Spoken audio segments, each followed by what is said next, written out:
Hey everyone, welcome back to another episode of the Happy Butcher.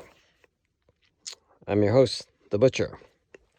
This is a nice specimen we got from our hunter friend. Looks to be about a 60-70 kilogram boar. It was caught in a wire trap, shot through the face here. Unfortunately, I didn't kill it. I mean, the hide is just so thick, it's hard to penetrate. So he took a spear and put it through the chest and finished the job. I mean, the head is huge. I mean, it's like twice the size of a human head.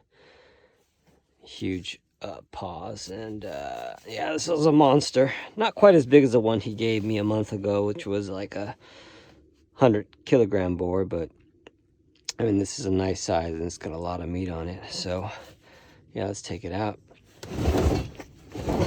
Oof. All right. Oh boy, big mother. There we go. Got my homemade, I think they call it a gabrel. Soldered it out of, what is this? Rebar beams, I guess. And this is just meant to go through the tendons on the side. Fuck. Wow. That won't even barely penetrate. Wow. That barely penetrates. With a sharp knife, it hardly goes through. And this knife is not as sharp as my other knife. Oh my goodness. Jeez Louise, this is just monster. It won't even go through. Holy crap. Okay. Oh my goodness. Oh. I wonder if I can pull this up. This might be a doozy. Alrighty. Now that I got it cut behind the tendons on either side and hooked it through. And hopefully I can pull up the slope. It's about a 4-meter slope, like a 30-degree angle, so it's not that easy to get up. Let me throw my knife up there. And let's pull this puppy up. Mother of God. Okay. That just flew out. Oof. Come on, get in there. That's in, right? Totally looks in. I have to always keep a constant pressure on it to get it to come up. It's been raining, so this slope is slippery as heck, so this could be, oh my God. It's like pulling a dead person that weighs as much as me. Oh, whew.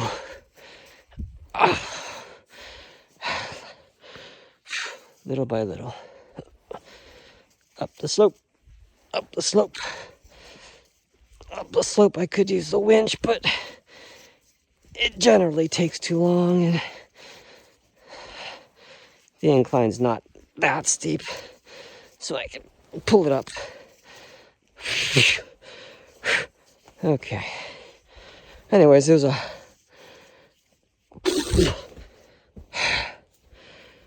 long drive up here, about 2.5, 3 hours, and I was listening to some podcasts about LSD and psychedelics, and they were talking about how some of the most amazing music and ideas and things came out of the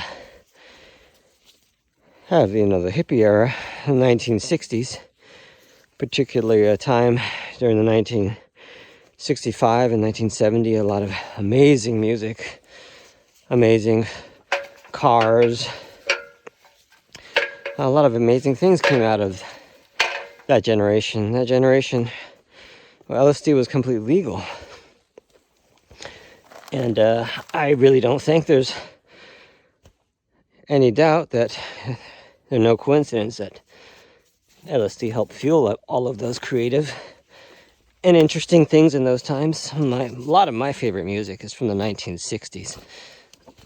Aretha Franklin and Ronettes, a lot of movies. I mean, a lot of amazing things in the 60s.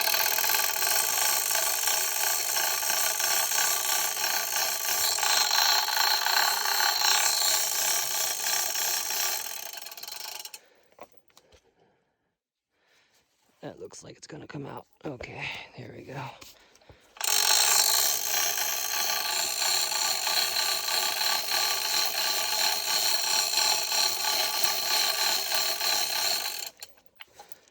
I see balls, or is that a vagina? I see anus. There's no vagina, that's definitely balls.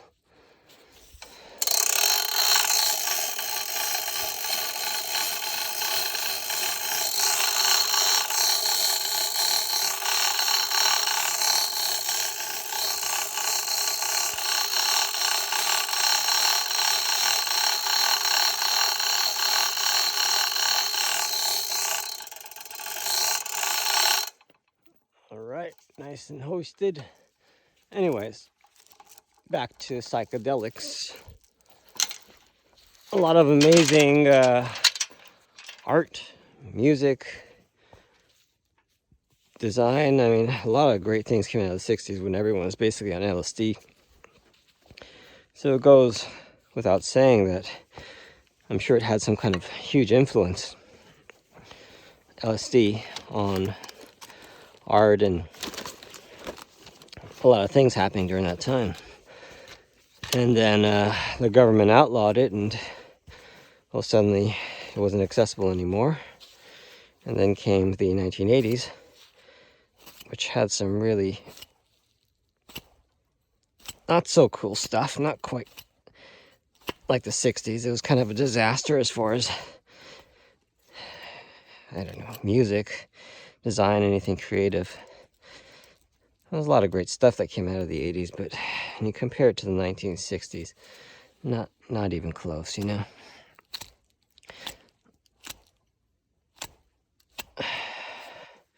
A lot of people now are trying something called microdosing, something that seems really interested me.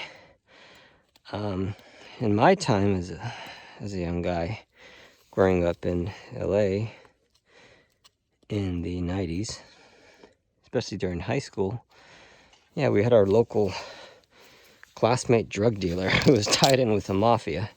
I don't know how that happened, but yeah, you can get pot, you can get cocaine or LSD. Mainly it was just pot because, you know, cocaine is just too expensive. We weren't one of the rich schools like in Beverly Hills. And yeah, just give them $20, give you a joint, give you some MDMA, which at that time was a big thing, raves and all. And if you go to a rave, you know, you're using them flashy beams and stuff, and you're tripping on MDMA. Yeah, I tried MDMA for my first time when I was in high school, going to a party and such. First, I went to a regular rave without any drugs, and I just thought it was just really cool. I'm not going to take the head off of this one because this is huge. There's a ton of meat on the head, so I'm going to skin it all the way down to its head. Try to remove the skin from the head and take off the meat from the cheeks and the tongue. Anyways. Oh boy, I'm thirsty. Let me get a little quick drink. Okay. Anyways, yeah, you can get any kind of drug from our local drug dealer, who was one of our classmates. Strange Jewish guy who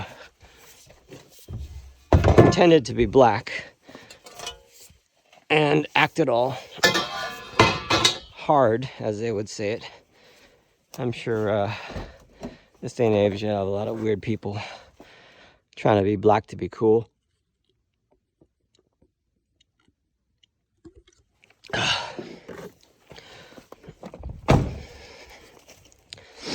So, yeah, my first rave, we didn't do any drugs, but I just thought it was a cool, interesting experience.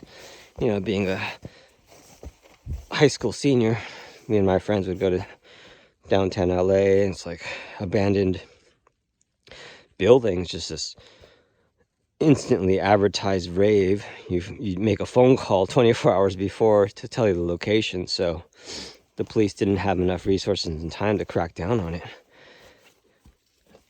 So they opened up these raves anywhere, basically, in an abandoned building, and when the police came, everyone just jetted off. So one of the coolest raves, well, first rave I went to was an abandoned building, and one of the coolest raves, oh, this leather is so hard, was in the middle of a desert, and it was just like a carnival, and everyone was like on something, on MDMA mostly. You had LSD. I would take MDMA, and it was really interesting experience. You know, feeling, touch, especially sight sensations. Everything just became really interesting, and it was cool, but definitely the high went down. The consecutive times you would take it, the high would go down. So the first high would be like amazing, and then you take it the week before and it's not as good. You might have to take 2 to get the same feeling, and I just didn't like the addictive nature of it, so I would wait quite a while before I took it again. I think I took it maybe, I don't know, 5 or 6 times in my life. Anyways,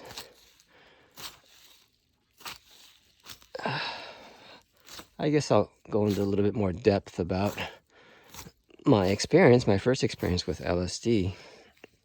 And it was definitely one of the most life-changing experiences in my life.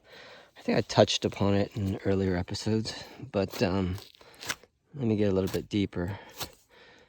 So, me and my high school friends wanted to go to another rave. I just think somewhere way in the valley, I don't know, San Gabriel, or I don't know, something. There's a lot of kind of abandoned businesses, and it was in this kind of warehouse looking place, and, you know, half gymnasium. It had like bleachers and shit.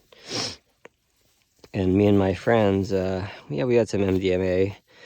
I think I wasn't in the best mood or state of mind. Not exactly sure what was going on at that time, but I was just kind of messed up. Anyways, I had tried MDMA a few times, and I was kind of keen on trying something a little bit different. So I was like, yeah, I want to try some LSD. And I happened to see a dealer walking around who was selling LSD for like dirt cheap, like $5 for a little tab, a little white piece of paper.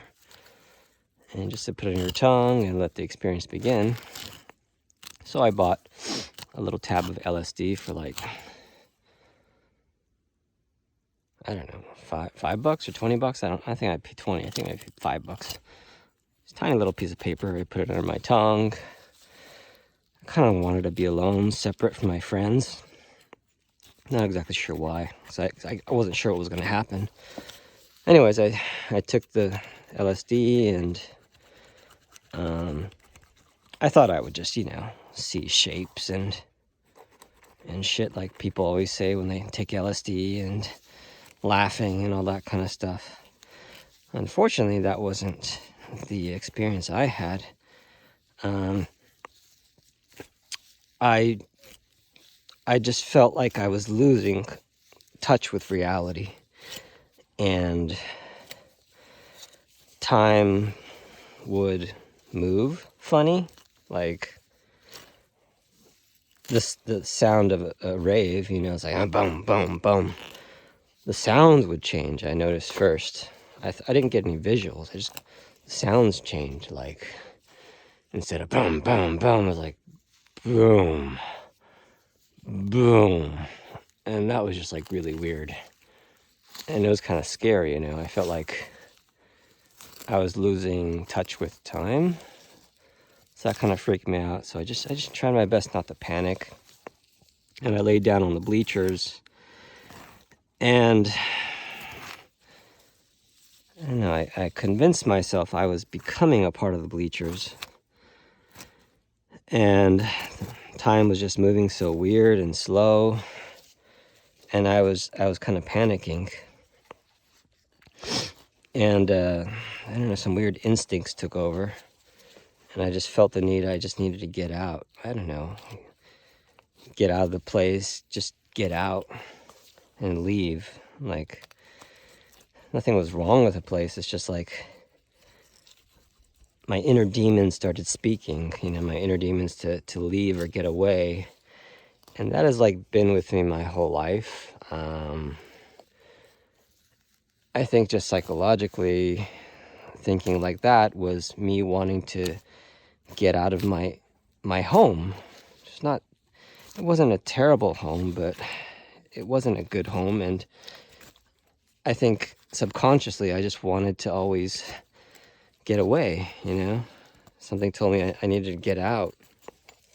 So even, you know, before all this drug stuff, when I was in junior high school, I would pray for a disaster or something to happen to where I could get out of school, you know. I imagined junior high school was like a prison, you know. I would imagine the gates were like bars, and I was trapped in this prison that I needed to escape from, and had an escape plan. I had like rations, not real good rations, just snacks and stuff I keep in my bag. And I was like, as soon as I have the chance to get away, I'm gonna run away from here and be free, you know. So that's always been inside of me. And like when I took the LSD, that feeling just compounded. I didn't feel like peace and love and I want to be friends with everyone in this building and find a connection. I wanted to escape. I was scared, you know. So I think it was kind of like a mirror into my soul, just kind of like showing me what was happening. And I eventually just got out of the place, but I was just dissociating more and more from my body. I mean, for those who haven't taken LSD, maybe comparatively, if you drink a lot, or especially if, you know, I drink hot hot sake, it's like you're a second behind. Your cognitive abilities are left behind a little bit, and you're kind of a little separated from yourself. I don't know how to explain it. But when I drink a lot of sake, I feel like I'm slightly watching myself through myself. And it's harder to control myself because I'm not in myself directly. I'm kind of falling back behind myself. I'm like watching myself talk, watching myself move slightly, ever so slightly, like in sync with everything. And that's just on sake. So on LSD, that got magnified like 100 times. And my knife is dull already. Hide is so thick. Give it a few swipes. Hopefully this will help. And I found myself in the parking area. It was just cold as hell outside. It was like, it must have been like 10 degrees Celsius. I mean, that's super cold for LA. And I was wearing nothing, basically. Just a little party outfit. I don't know, overalls and thin t-shirt. I didn't feel cold. I didn't feel cold at all. And I just felt myself more and more go behind myself, like watching myself through a TV, and I just had less and less control, and it was just terrifying to just watch myself. And I remember when I got into the parking area, I saw a car pass by me, and then I saw the car pass by me again from the same angle. It passed by me like 4 times in a row. So my mind was just like on some weird auto repeat, and I was just hallucinating the whole thing over again. I was like, oh shit, you know. I mean, I was just confused. I didn't know what was going on. It's really scary stuff. So I guess a parking attendant found me just kind of staring through the parking area gate at kind of an open lot behind the parking area, and I guess they knew I was out of it. And I heard the parking attendant or whatever, parking person or security person, I don't know, say, hey, are you okay? Hey, what's up? Hey man, what's up? Are you okay? I couldn't respond because I was like watching myself through a TV. And when he was speaking to me, he kept saying the same things over again and repeating the same things over again.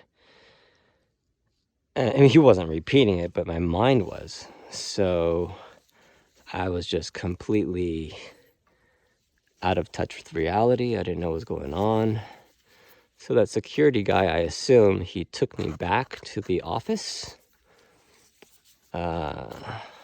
security office, and they were asking me my name. I couldn't respond. I was just catatonic. And it had a different feel, you know, the office. It wasn't the party at all. And I was just completely catatonic. I couldn't respond. I was just watching myself being catatonic, and it was just like, it was creepy. And I was like, this is what an insane person feels, you know? I mean, I wasn't thinking at the time, but I was just tripping. I was just tripping balls real heavy.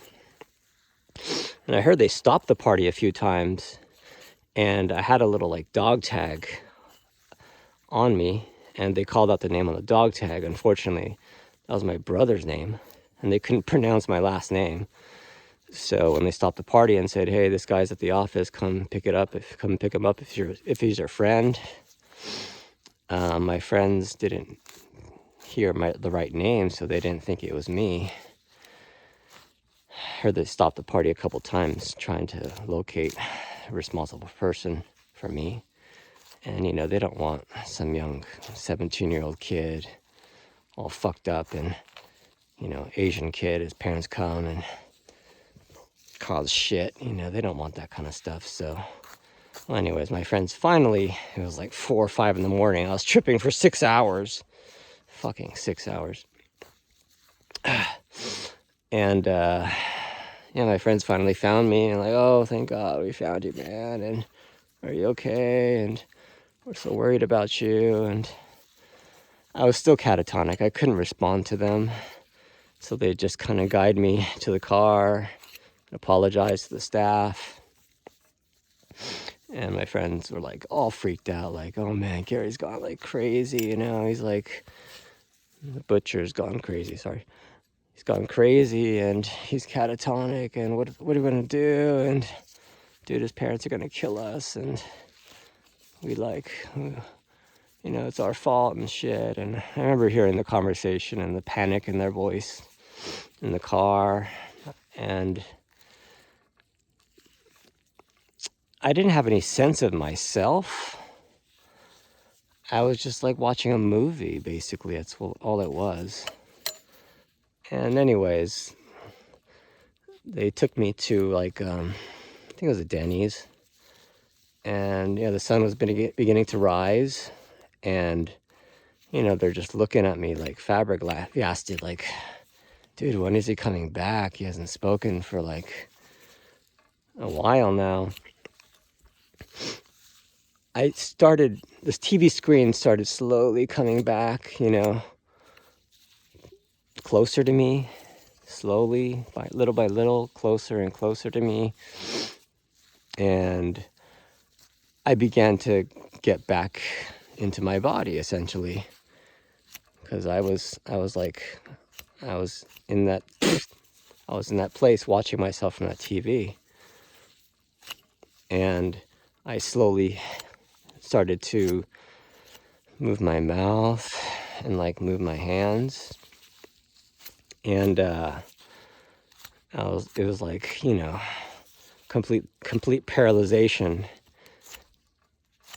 and dissociation, and finally I could start.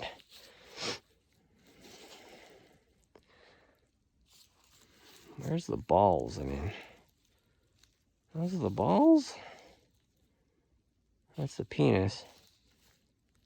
I thought the balls would be bigger. That's disappointing. I've tried balls before, they're pretty good. Oh no, wait. There's the balls. There's the balls. Very meaty, very nice, very tender. If you haven't tried balls, try them. So anyways, back to the story. Yeah, we're at the Denny's, and I'm slowly beginning to regain movement back into my limbs and start having feelings. Yeah, I started having feelings and sensations because I lost that too. I was just completely disassociated from my body. And this was the most amazing part. It was like I was being reborn, for a lack of better words. It was like the first time I moved my hands. It was like the first time I could speak. It was like the first time I felt sunshine on my body, on my face, and that sunshine felt like pure love. Like something I can't explain, like the warmth of the sun on my face and my body. It felt like God was giving me a hug, for a lack of better words. It just felt amazing. And I looked at my hands and started moving my hands like it's the first time I've seen my hands. And it was amazing to move my hands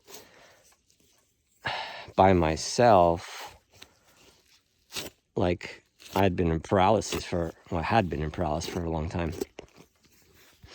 It's just like the most amazing thing to me. Just looking at my hands. It didn't look like my hands.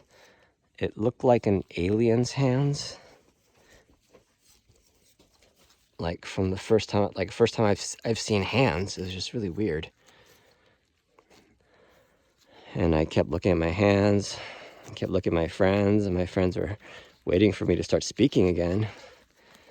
Finally, I don't know, I mumbled stuff. I don't know what I said. And I slowly came back. And I was on this weird, LSD effects were wearing out. I was just on this weird kind of trip, And I started coming down. And that coming down part, I guess, the lower dosage, was actually really nice. It was really comforting. And everything just seemed like amazing and pure. There's the balls. You put those in a frying pan, really, all I can say is just tender meat, delicate, tender meat. It's really good. It's definitely underrated. Just because it's balls doesn't mean it doesn't taste good. I mean, it tastes good. Just forget it's balls. So we drove back to my parents' house, and it's like 7, 8 a.m. My friends dropped me off, and they're like, "Are you okay, man?" And I try to mumble something, but anyways, I saw my dad outside kind of greet me. He wasn't freaked out that I was gone for a long time. I told him I was going out with my friends. He's not too strict about it. He was cool. And I just came home, and like nothing happened. But that was the single most enlightening spiritual experience I'd ever experienced in my life. I never thought about doing it again, because the basically 6 hours of dying was horrible. but it kind of like showed me what was going on in my own mind, what was happening, you know. And one thing that was really weird is that when I started smoking, I smoked pot at a party at my apartment, and then I had a relapse. I had a fucking acid relapse. So I started losing track of time. I mean, reality. And then I was dying again. And this was just from pot. So I think my brain is like super like sensitive to this stuff. I don't know what it is. But it just, I noticed, just doesn't take me much to push me over the edge and just completely lose track of touch of reality. Because maybe I'm already on the brink of losing touch of reality. I mean, I do have a schizophrenic aunt, so my family is a bit laden with mental disease. So maybe we are already on the edge, so to speak, in a lot of ways. Yeah, anyways. When I heard about microdosing, I was like, oh, I wouldn't mind trying that, but I bet on a microdose I would completely trip. So I think I would have to be careful with that.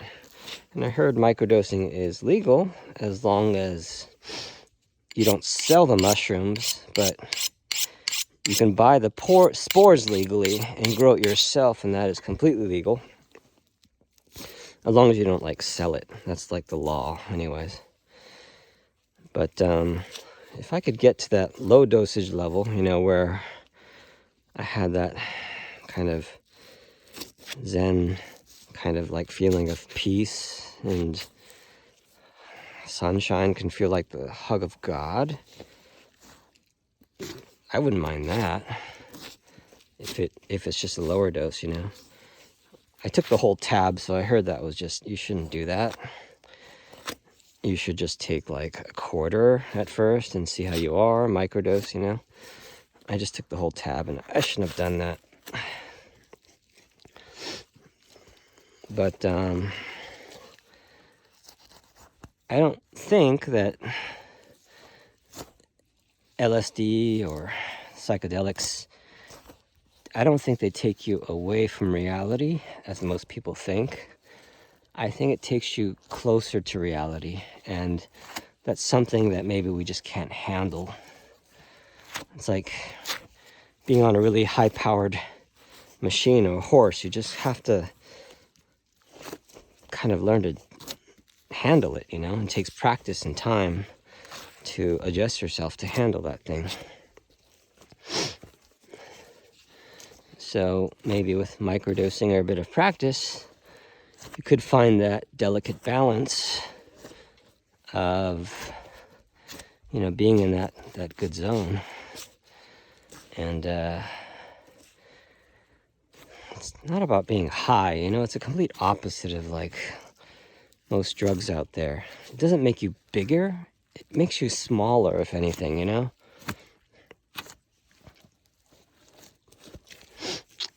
And I think it's like a really invaluable and important experience. Not something that needs to be experienced every weekend, but something that should happen at least once in a lifetime. And you have to be revisited when necessary to get a dose of reality. Because I think that's what a lot of us are lacking these days. And that general feeling of peace and I don't know, harmony with everything. I mean, we shouldn't really need drugs to do it, but if it can kind of guide us there, you know, because that LSD experience stayed with me my whole life, and it had a profound change on my psychology and the way I think of things, I relate to things. When you become a chair, you know, that you're sitting on at a party, and you literally, like, separate from your body. And the experience was real to me, so it's good enough, right?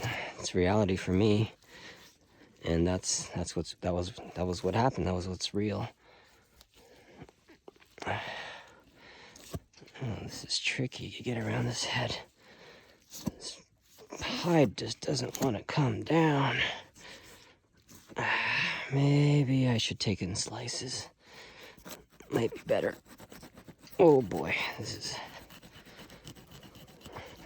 I'm gonna take it in slices.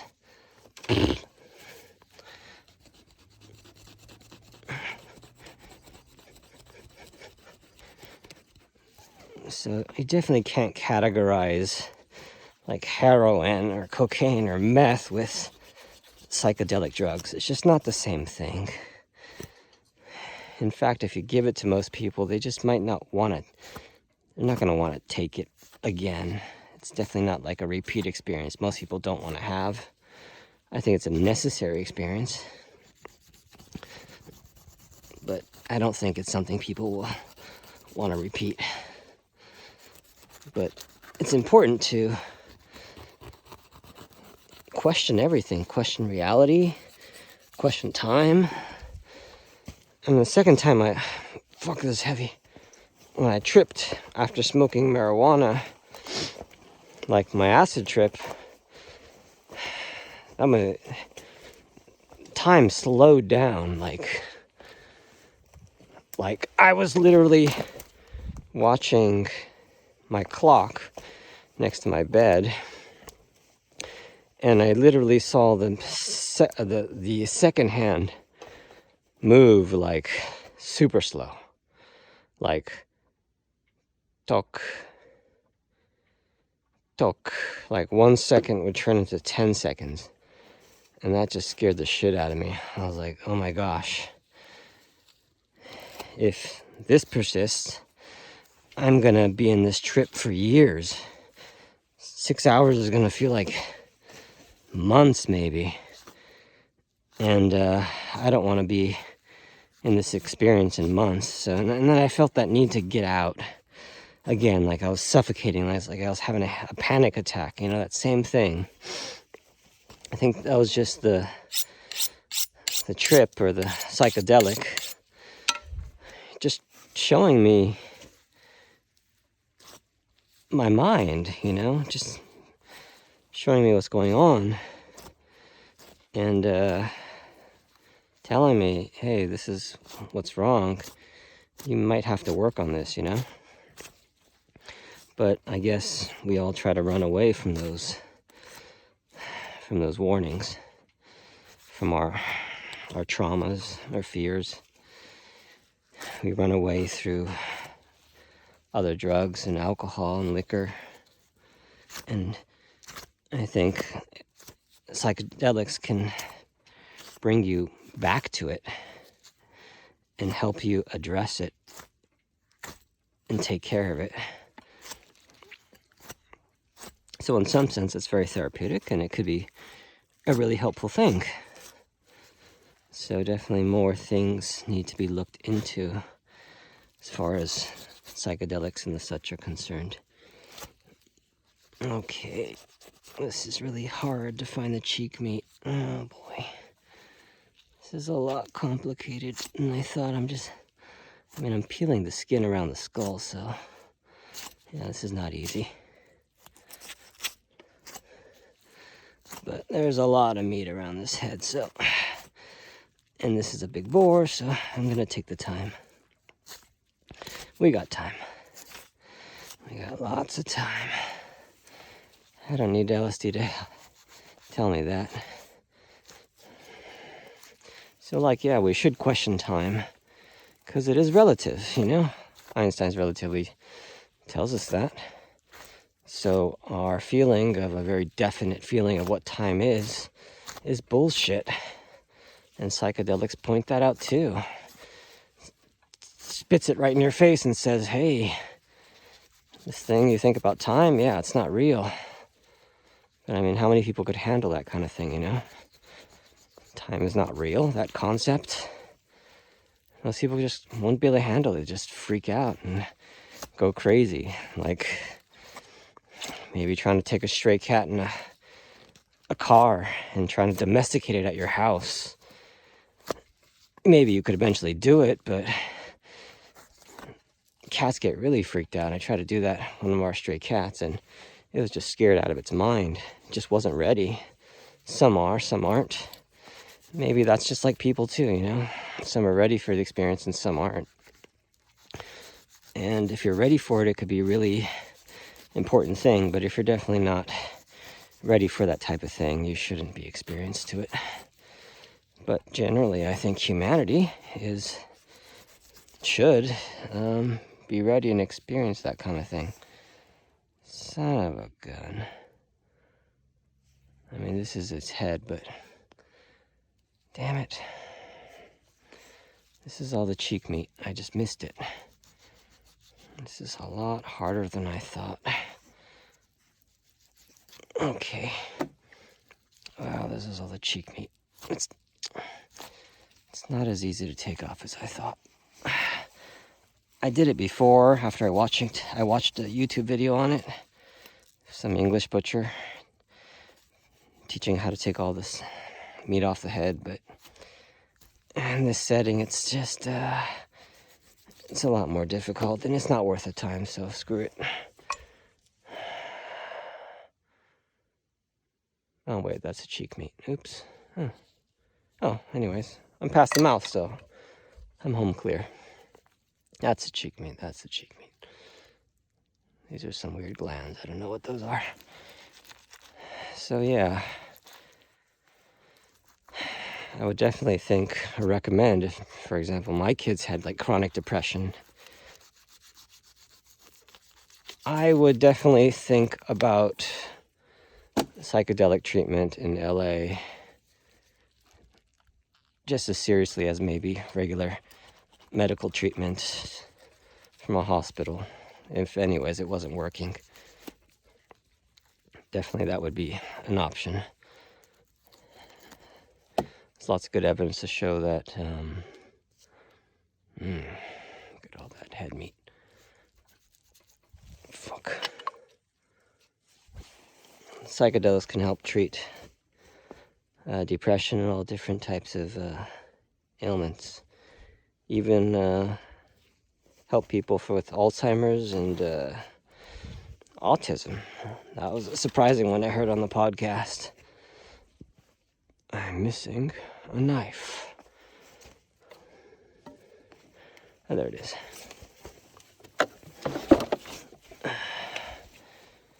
It's just, the stigma attached to drugs, especially in Japan. It definitely probably won't fly, but eventually it's got to come through, More and more Japanese are getting caught for just selling marijuana. And that was basically banned by America for Japan to use, even though before the war it was used for hemp. So it's just, American policies influencing Japanese. And I think Japan forgot about that and just stuck with it. They haven't considered that maybe, marijuana could be beneficial, considering especially that Japan has one of the highest suicide rates in the world. Imagine if they used regulated psychedelics to treat depression.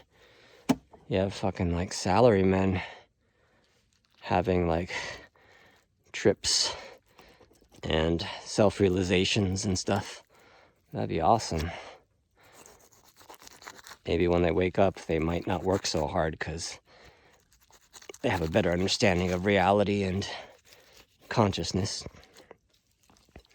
But anyways, AI is going to take us there anyways. If AI is going to take our jobs, we gotta start working on ourselves and start learning how to live, how to deal with our minds and just not run away from our pains and ailments through our work like most Germans and Japanese do. Just workaholics, Workaholics because it's fun to It's easier to not work and think about anything. So like people are working like 100 hours a week, and they have no hobbies or no other life other than their work. Their work is everything. It's not all bad, but when you have work, but these people who retire, man, they don't do too well in Japan. They don't know how to relax. They don't know how to just, be. So a lot of them just go ape shit or suicidal and depressed and lose their minds really quickly. Because, they're depressed. They don't have anything else to do. So they have no motivation. They just sit around, watch TV and shit. And yeah, their brain just rots away. Maybe if they took some psychedelics. I want to get the tongue. I saw a good way to get the tongue was to go through here, the bottom of the cheek, like that. The bottom of the cheek like that. And then the tongue is right here. This has got to be a big tongue. Ooh. Yeah, that looks pretty big. So maybe with the rise of AI, psychedelics could have a huge role in alleviating, maybe getting more creative. I think that might be more important in creating your own new lifestyle or new job or new life purpose. I could totally see that. So like introducing more psychedelics and stuff to Japan, whether it be marijuana or LSD, could be like a huge thing. It's just got to get past regulations and laws, which is just not easy in Japan. Things change at a snail's pace in Japan. It's not good. The world is changing so fast. If Japan can't adjust, yeah, they're screwed. I think Americans are more dynamic and innovative and can change a lot easier than Japanese. So definitely maybe Americans or Europeans have a bit of an advantage as far as that's concerned. Eventually, I think Japanese will jump on the bandwagon and change, but it won't be easy. I mean, getting to Japanese to even speak English is hard. Not because they can't remember the words or anything, it's a culture, it's not just words. You're speaking a culture, you're speaking a mindset, which is English, and if your mind is closed from the beginning, well, that's not going to go through, and you're going to struggle a lot. That's a big lag. Okay.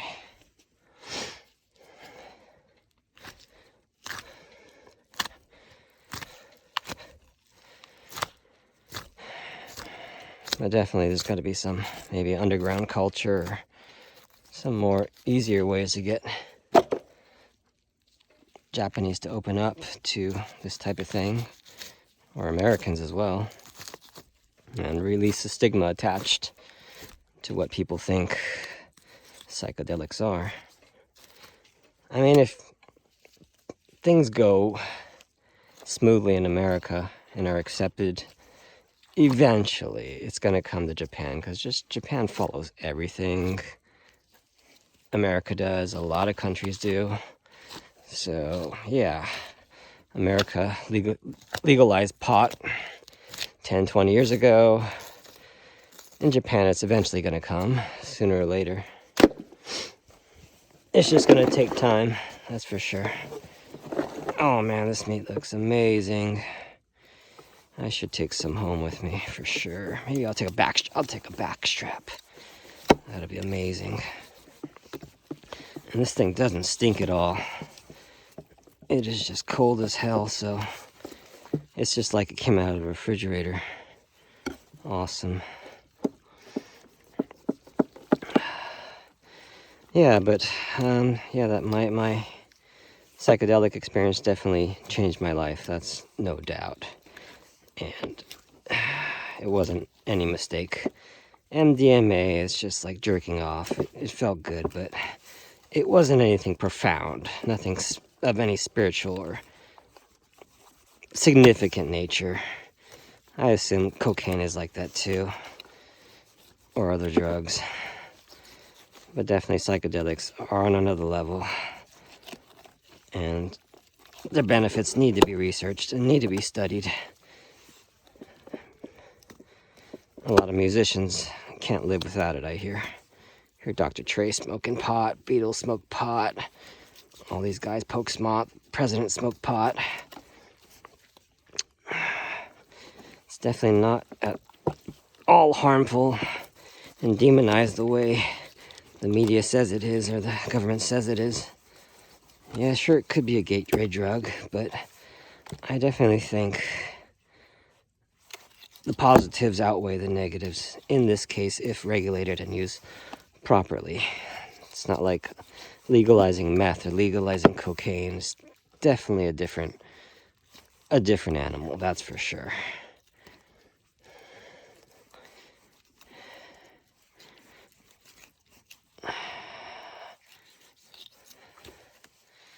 I mean, when I have a hard day at work, I come home and, drink some alcohol just to kind of escape from reality a little bit, get my mind off of things. If that, it's not good for your liver for sure, drinking every day, and a lot of people do and become alcoholics. Imagine if it's a safer, non-toxic LSD or alternative. It would be healthier, mentally and physically. Less addictions. Maybe that's what the government is afraid of. They wouldn't be able to sell other drugs so much if people use LSD. It would be mentally healthier. We don't want people like that. We don't want independent thinking people. But I think it just has to be done sooner or later.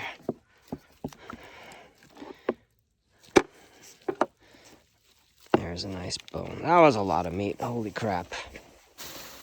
I say this is going to push 20, close to 30 kilograms. Who knows? Yeah.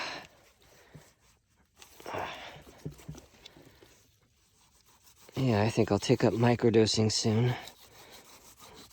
It'd be nice to have a nice, peaceful Zen-like feeling all day.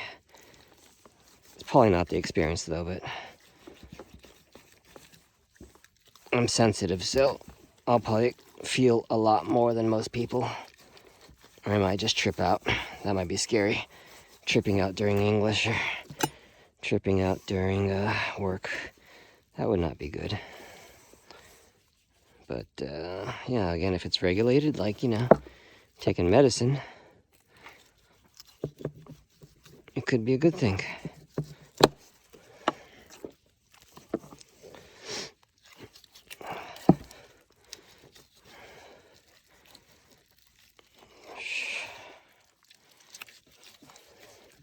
So yeah, let me know what you think about psychedelics. Maybe you had some good or bad experiences with them. I'm just glad they're being more accepted, especially in California. Psychedelic treatment facilities for PTSD, depression. I think they said something like an 80% success rate.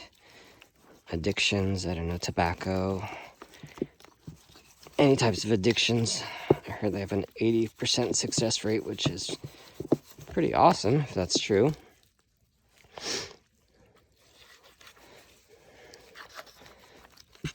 Anyways, it just has to be accepted in America first before it gets accepted in Japan, which is a very conservative society, so it could be waiting a while. Oh, this meat is so hard. Oh, it's so hard to cut. Son of a...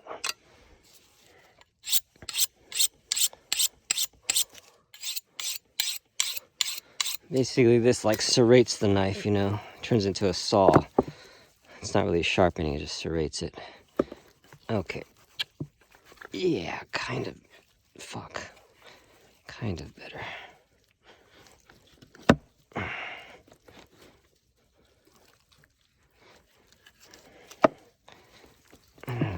This blade doesn't do too well with that diamond blade sharpener. This one does better for some reason.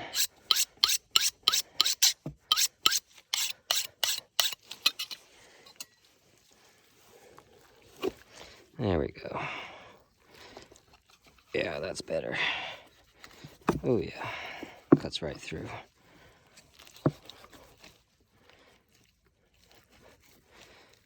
Well, basically, Buddhist monks meditate for 30 years to reach that kind of enlightenment that people can kind of get instantly through taking drugs. I guess it's kind of cheating, you know. But a lot of us don't have 30 years to meditate to get to that space, so that's why they do take drugs. But it definitely goes to show if your mind is not ready for it and you go there, it could be more harmful than useful, that's for sure. Okay, there's gonna be no dead babies in here because it's a male. I don't mind it though. I call it a dose of reality. Okay. Holy crap. That is a huge piss sack. That is the biggest piss sack I've ever... Holy good God. Shit. What the fuck? This is like a 500 milliliter piss sack. Mother of God. Oh. Good God. Okay.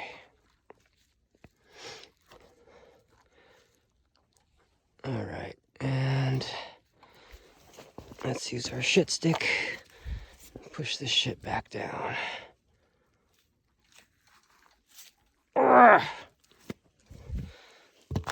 Alright, we got that shit down.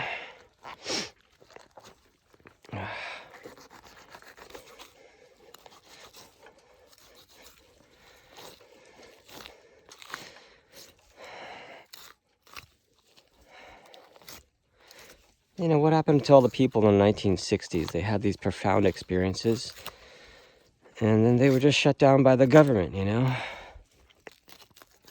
I'm sure those experiences still stayed with them. I wonder how they look back on it. These are kidneys. Wow, there's so much membrane here. It's hard to pull this out. Wow. Son of a... Anyways, take these kidneys and...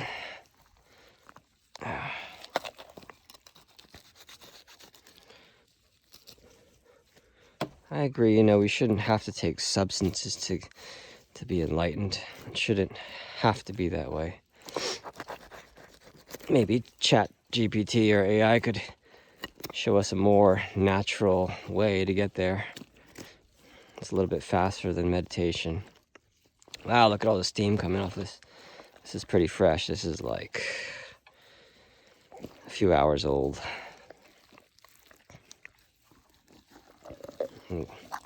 I noticed boars have a lot larger and less intestines than deers. I think they have only one or two stomachs, or one stomach. Deers have like 2 or 3. Oh boy. Oops. Did I miss a spleen? It's a very... Whoa, look at that weird spleen. It's a weird looking spleen. Did I miss the liver? Oh, liver's still in there. Okay. Okay, liver's still tucked in there. There we go. It's a huge ass liver. It's huge.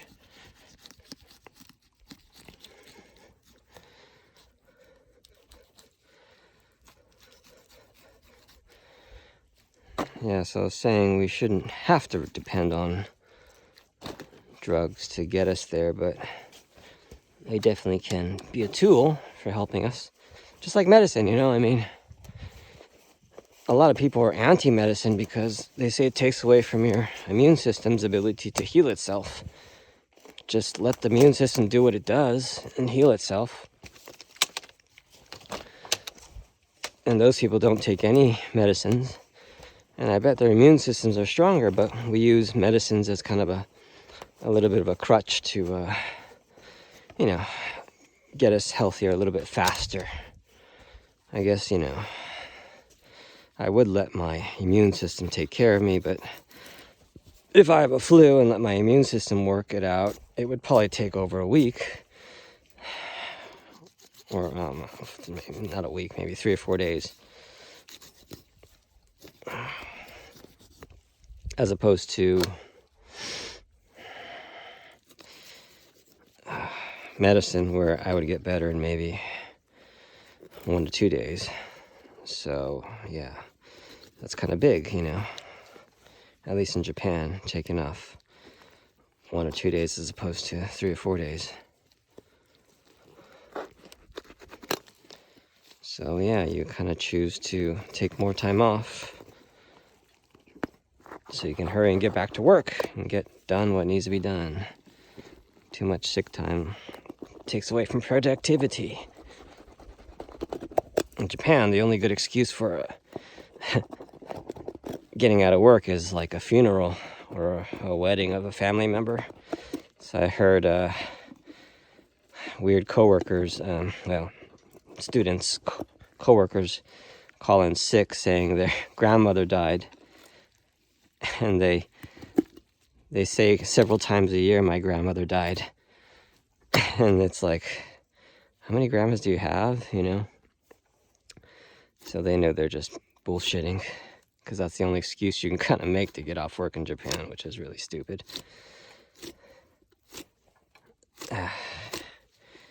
Anyways.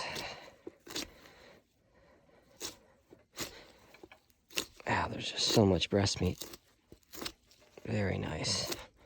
This is good stuff. And along this neck. Wow. Dynamite.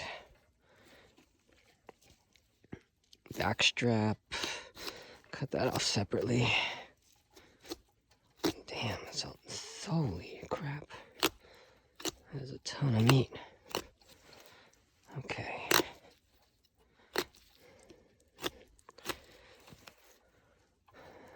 So, you know, I guess liberals are more into the idea of using psychedelics as opposed to more conservative people. I understand that. You shouldn't just think of spiritual enlightenment as like a quick fix. It shouldn't be, you know. You should suffer enough to do something enough to earn it. And if you earn it, I think, and you pay the price for it, it'll be more special, as opposed to just being given to you by a pill. It'll definitely be more profound. And I think that's an important thing. So maybe it's meant to be meditated on for 30, 40 years before you can reach the Buddha level of pure consciousness. Maybe that's what it takes, and that's what it should take. Maybe it shouldn't be easy. I don't think it should be easy, but definitely people should have a taste of it to kind of get a preview of knowing what it's all about, you know? I think nothing wrong with that. As long as you don't just become addicted to it. Wow. Okay, let's take off this back strap. This is gonna be huge. I'm gonna put this in another bag. I'll take one back strap. Just one. Nice little baggie. Oopsie here.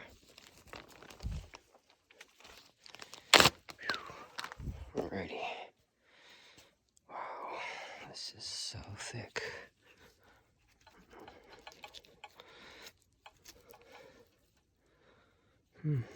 Okay.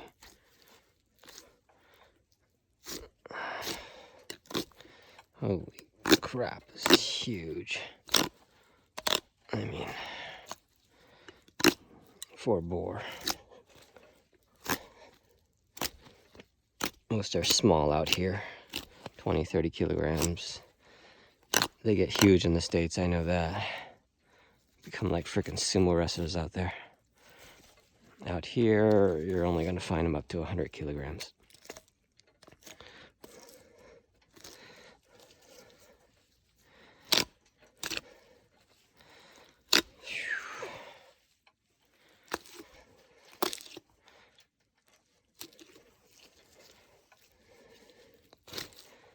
Oh, wow. Wow, wow, wow. Wow, wow, wow, wow. This is huge. Holy crap. Come on.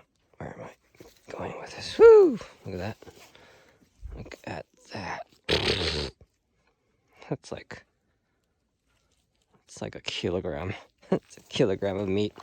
And that one little back strap. It's insane. I'm not gonna eat that as sashimi. Only deer sashimi, but it'll be good, good steak, I guess.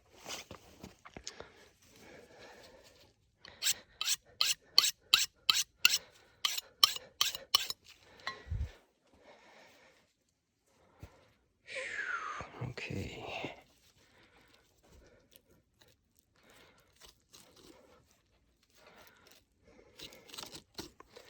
So, you know, what could be the natural way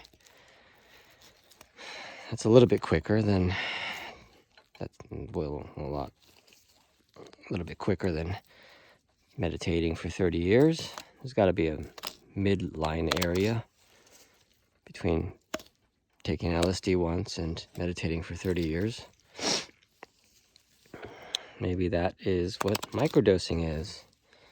Maybe that'll help to kind of slowly get you in that right state of mind.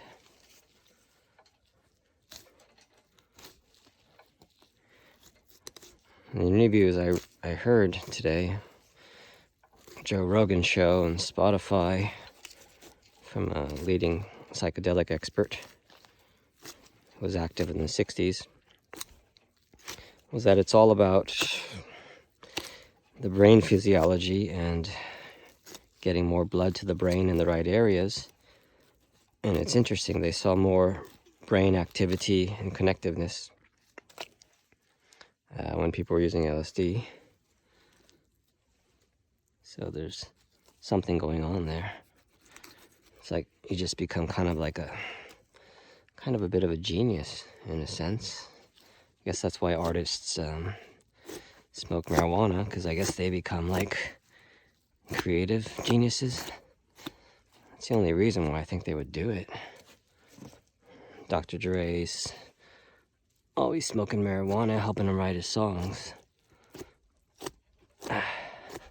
Seems to be kind of a necessary thing for those artists. Unfortunately, if you do that in Japan, you're gonna get busted, so definitely have to be careful with that. A lot of artists in Japan are getting busted, so kind of sucks for them. This is good stuff, but yeah.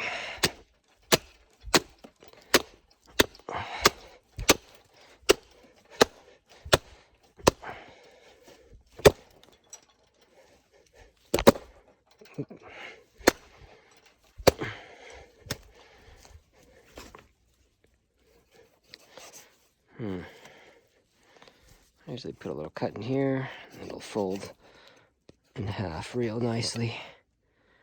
Yeah, gotta get between there. There we go. And it'll fold right in half and fit a bit easier. There we go.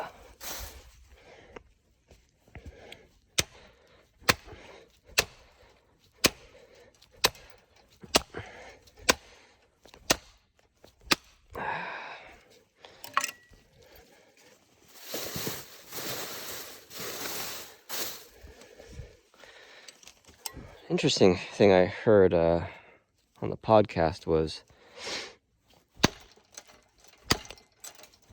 when babies are little, their skull isn't quite formed correctly. I mean, it's opened, it's flexible.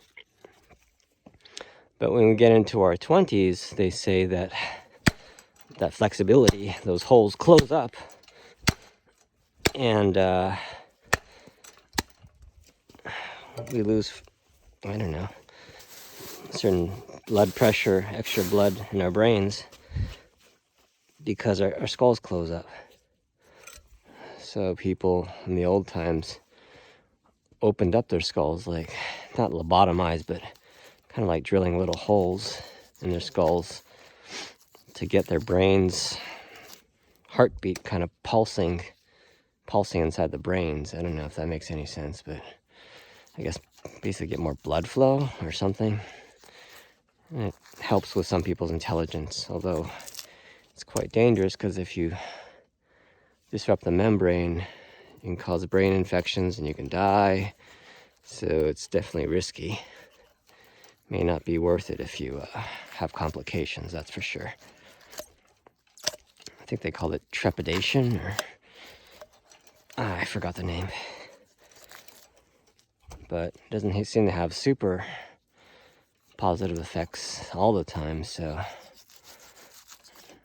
it just has a minor effect, but I guess that minor effect could help push people over the edge and get them to a higher state of mind.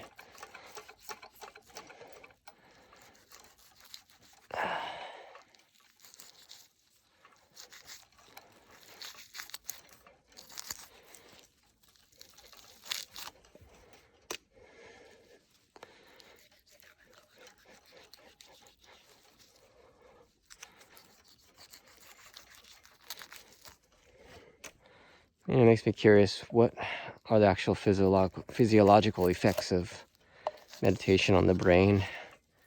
How does it affect it? And, like working out, I guess meditation is kind of workout for the brain. Physical workouts, workout for the body. Aren't there like more effective ways to get to that certain state of mind? Just like there are more effective ways to get to that physical performance that you want. I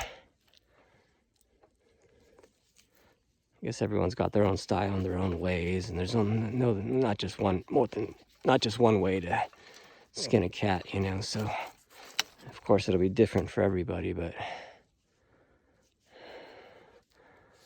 you always wonder, is there a more effective way than others?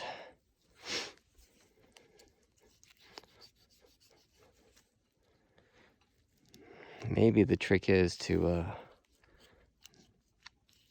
never leave that area, that zone. Like never leaving when you were like a baby, when you had an open mind. You had extreme creativity, and I guess it's just society that pounds its norms into us and kind of in a way teaches us to lose that creativity, that edge.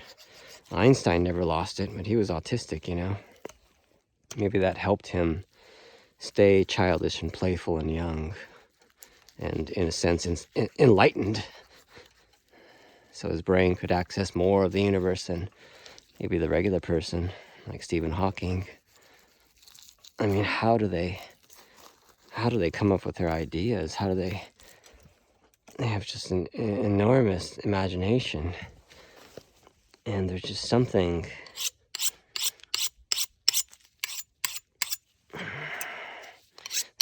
they're connected to, it seems. They're connected to consciousness, and they're connected to the universe. I think that's sperm. Oof. Yeah. Maybe this guy just had sex, I don't know.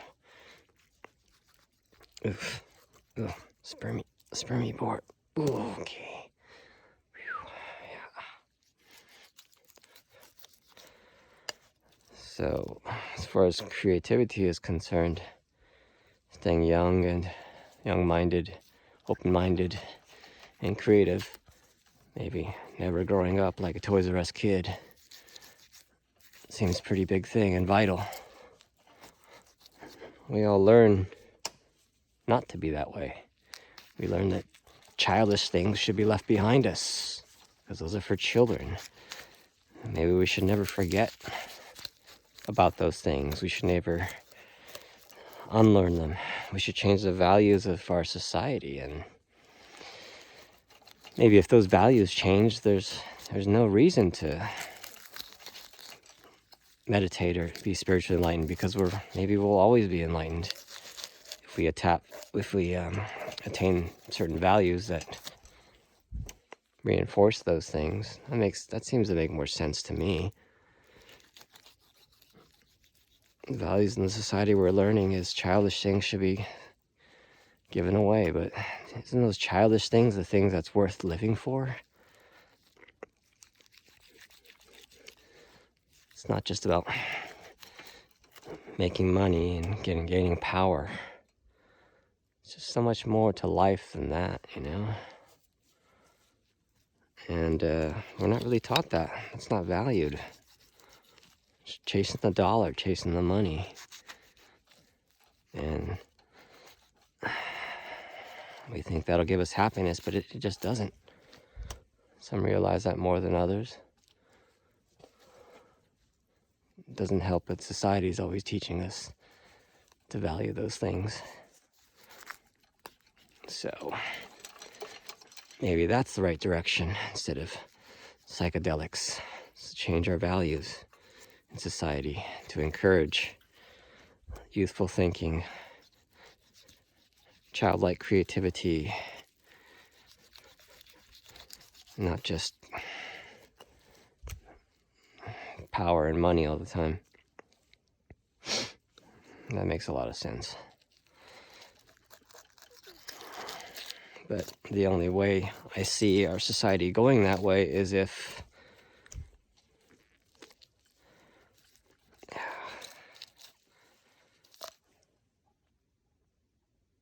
something's getting the meat over there.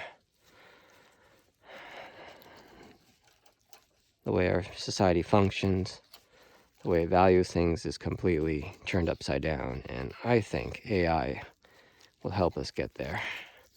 They'll take care of the mundane tasks that we don't need to. We can focus on more important things like ourself, our own sanity, our own minds, our own families. Take care of what's important. And imagine a society growing up with values that's in line with pure consciousness and enlightenment. We could just stay pure babies forever. Somehow doesn't sound so good, but there's got to be some kind of balance, you know, between being able to function in the world and being at peace with ourselves. Because making a living shouldn't be, the cost of making a living shouldn't be the cost of our sanity. That's just, it's wrong, you know? Motherfucker. That shouldn't be the cost. It's too great. We should have the ability to get where we want to go, the freedom to where we want to go, to a happier and saner life. I think that's a human right.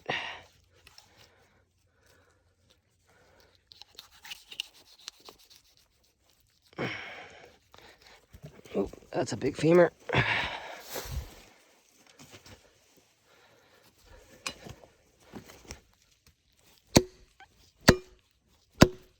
Wow, that is heavy. Oof.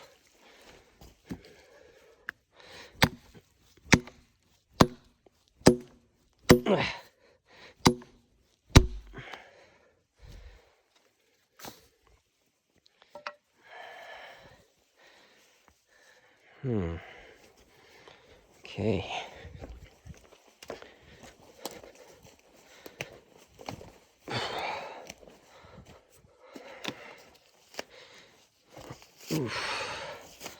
Sorry, let's look the other way. I need to take a little privacy break.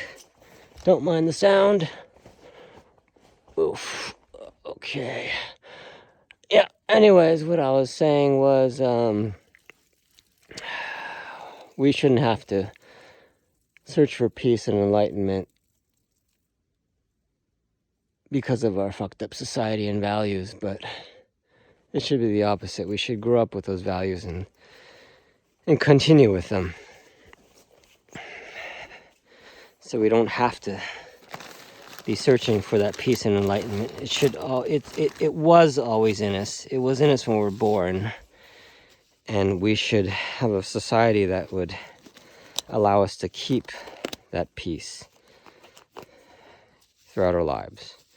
So, psychedelics and those things wouldn't be necessary. But easier said than done, right? I mean, the way I see it is, when I was using the chat GPT, or the text to image software, yeah, basically artists who usually do that stuff would go out of business, because AI can do it faster, better, and cheap. Even like law advice, ChatGPT can give you lawyer advice from every corner of the internet. Ooh, sperm. That's sperm. If you look that in a microscope, you see all kinds of dead boar babies. Ooh. So it's just undoubtedly, AI is going to take our jobs, and we'll have the freedom to do other things, to work on ourselves. That's what humans need, to work on themselves. That's the first step in healing. Time to work on yourselves, not just be busy working all the time and hustling. And we have time to look at ourselves and work on ourselves. That'll be definitely a good step forward.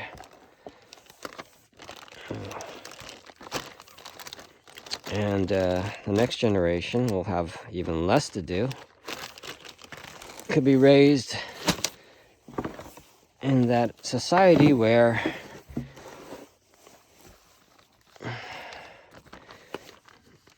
they don't need to be enlightened because they kept it since they were born, and they stayed that way. So there's nothing to pursue there. They'll have it. But will that prevent growth? I don't know.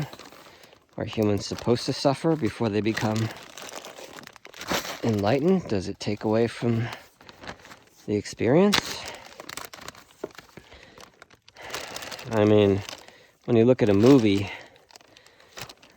the protagonist has a problem. They go through struggles, and they overcome those struggles and problems and come out a better person, a stronger person, a more capable person. And that's a great movie, right? Problems, struggles, growth, overcome.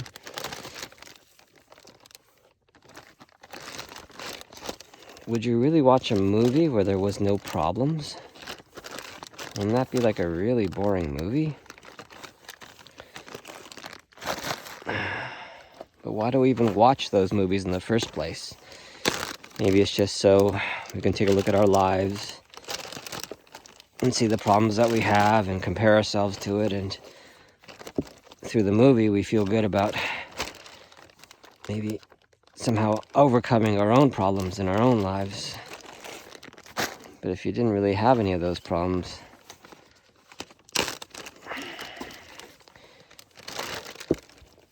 what would even watching movies be about? It wouldn't make any sense. Maybe in the future we don't need to watch movies.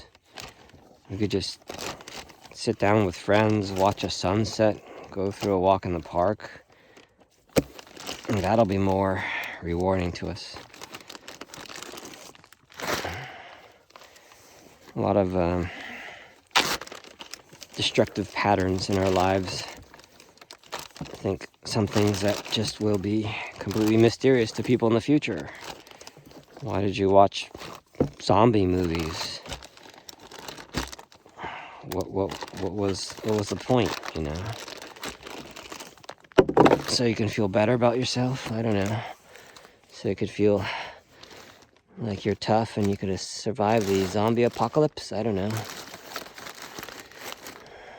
I just think maybe people in the future, that wouldn't be interesting to them.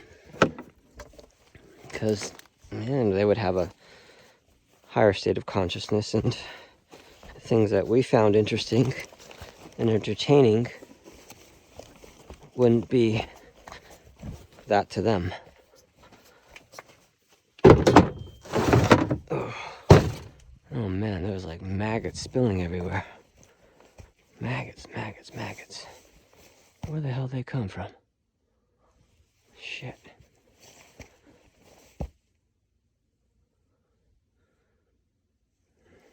Why did they come out now? They weren't here a while ago. I don't know, it's been raining, so they're getting flooded out.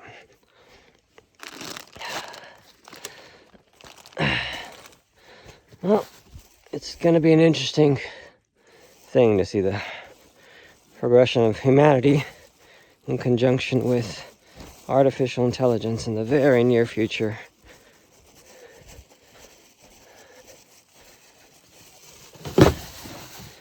And I think, like psychedelics, that progression will make us take a hard look into our own lives and our own values and make us question them. That's undeniably true. Wow, this is heavy.